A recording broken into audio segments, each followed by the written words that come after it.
In July of 1996, a Canadian man crossed into the United States, convinced that someone was trying to kill him.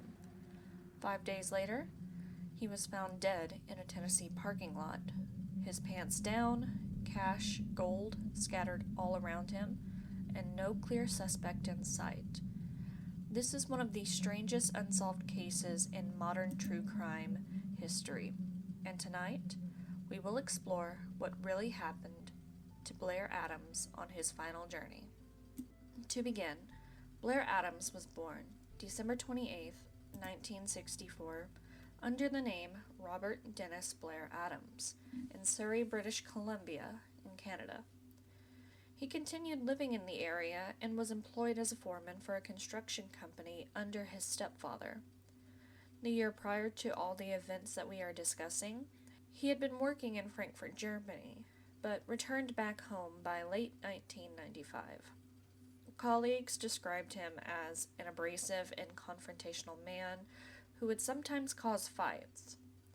His mother claimed he was a gracious gentleman who was kind and ambitious, and lots of people seemed to agree with her, showing a big contrast in how his coworkers felt about him. Now, in the past, Blair did have some convictions surrounding drug, alcohol, and assault charges that could have been an explanation, but things had appeared to be going very well for him by the time of his traveling. He stopped drinking, and at the time had been 2 years sober, attending Alcoholics Anonymous. He had also met a woman while working in Germany, and established a relationship with her, and even continued the relationship even after coming back home. But things changed around summer of 1996. Family, friends, and co-workers alike had noticed that there was a sudden change in Blair. His behavior had drastically shifted. He stopped attending his Alcoholics Anonymous meetings, and he really stopped caring about his job, consistently, being late and even leaving the sites unlocked. Not long after all this began, he suddenly quit his job without any kind of notice, telling some coworkers that he just didn't think that he could carry on there. He didn't even bother to pick up his final paycheck from the site. What was even more concerning was Blair said to his girlfriend that he was worried about people who used to work in Germany with him coming back to cause him harm, and that was about the extent that he explained it to her. It was vague, and it was full of paranoia, and no elaboration to it. And on top of the concerns that he was being hunted down by people, he started having these violent and erratic mood swings, with claims that people were spreading vicious rumors about him. And the paranoia got so bad that he eventually claimed he thought that he was going to be killed. Now, his mother eventually confronted him trying to figure out what was going on, but Blair had told her that he wasn't entirely sure if he should talk to her about it, continuing to be extremely vague about the topic, and never elaborated to her. Now we arrive to July 5th, 1996. Blair would end up withdrawing all of his money from his bank account and even cleared out his safety deposit box. In total, he had cashed out more than $6,000 in cash. He cashed out a bunch of jewelry, gold coins, and platinum bars as well. Within days, he was attempting to enter into the United States, into Washington. However, he was stopped by immigration, and due to the large amount of cash and platinum and gold that he had on him, he was labeled as a smuggler because they looked at his past and denied entry because of that background. So he made his way back home. He went to visit a few friends, and I think he tried to visit an uncle as well, but the uncle was not home. So he eventually made his way back to his home and would purchase a ticket to Frankfurt to visit his girlfriend spontaneously. However, she was not notified that he was going to attempt to do this. But as quickly as he requested that ticket, he turned around and requested a refund under the guise that he couldn't travel due to his companion that he was going to see being ill. In the end, he never went to Germany, and his girlfriend was unaware of what was going on until after the fact. July 9th. Once again, he attempted to enter the United States, This time he was on foot, and he was stopped. He was stopped because he had matched a description of a man who had stolen a car in Vancouver the day prior. However, he was released when there wasn't enough evidence to hold him to the crime. It is noted that the people who interrogated Blair noticed that he seemed to be completely out of it, and had a bunch of scratches. Now, despite Blair being sent back to Canada, he did make another attempt at entry into the United States. This time, he rented a Nissan Altima and successfully got into Washington. He ended up driving to the Seattle airport and purchased a one-way ticket to Washington, D.C., despite the round-trip ticket being cheaper.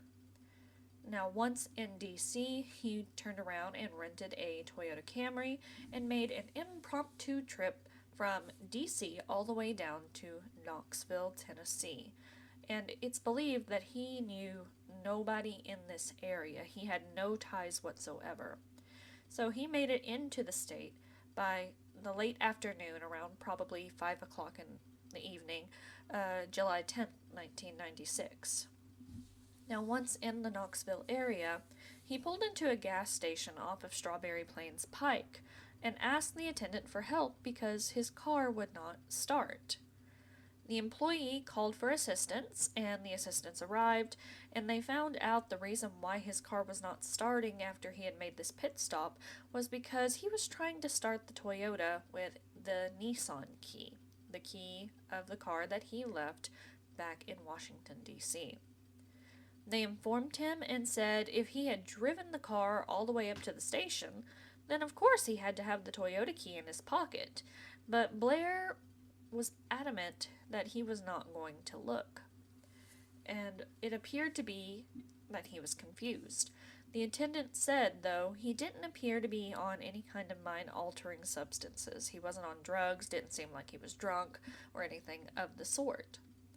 However, they towed his car to a local auto shop and dropped him off at a nearby Fairfield Inn hotel. Blair's behavior only continued to get more weird.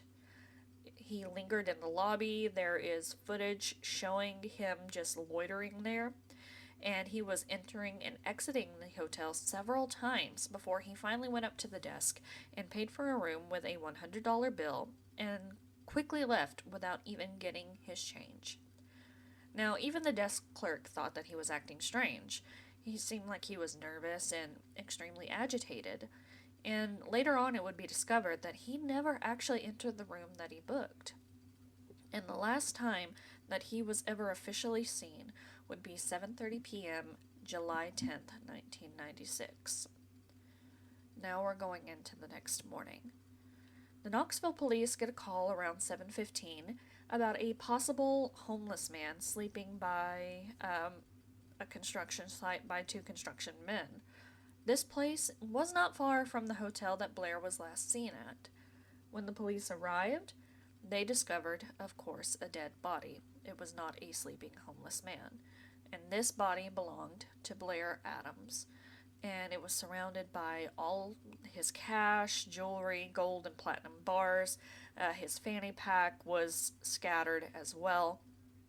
And when they looked further into it, his pants had been pulled down and were inside out, and his socks were turned inside out as well, and his shoes were removed. He looked to have been severely beaten, and it was clear that this was not some sort of accident, but a murder. But yet all of his belongings seemed to be still there. So the police ruled out robbery as a motive, and ruled the cause of death, when they did the autopsy, to be sepsis resulting from violent blows that had ruptured his stomach.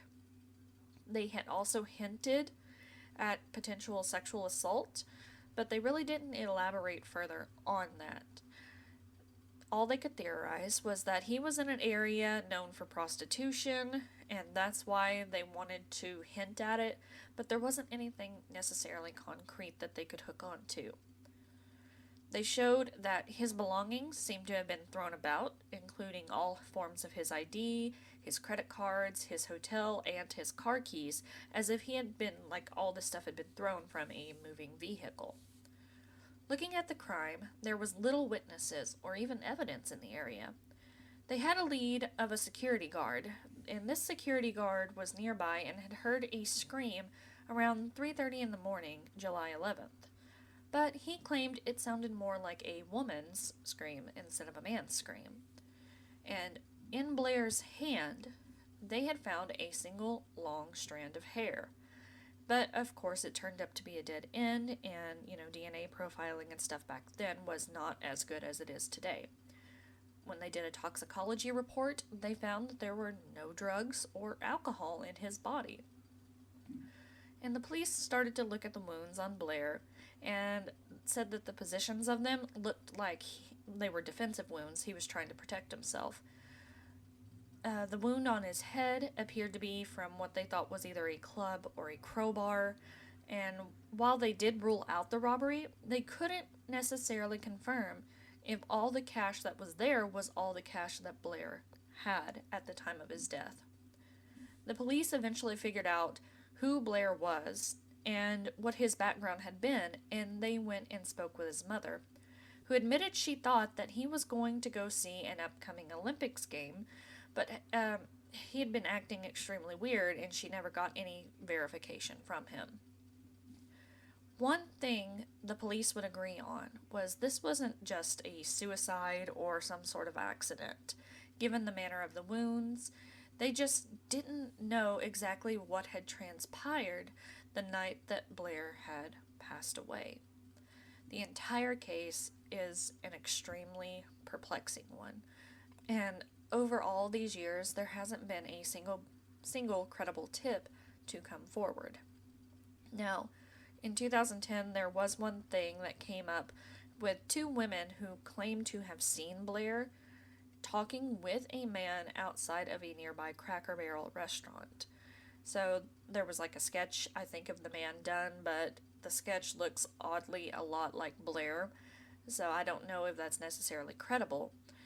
But they did find that this Cracker Barrel was right beside the hotel that Blair had stayed at, and part of the autopsy they did with Blair found that he did have like some lettuce and some shrimp and stuff in his system, signaling that he did eat not long before his murder occurred. But unfortunately, this lead led to a dead end as well. To this day, this case remains cold, and Blair's remains were taken up to Victory Memorial Park back in British Columbia. So my question is, what do you all think of the case of Blair Adams? Do you think that it could have been a robbery gone wrong, a case of being in the wrong place at the wrong time, or do you think that Blair was truly onto something?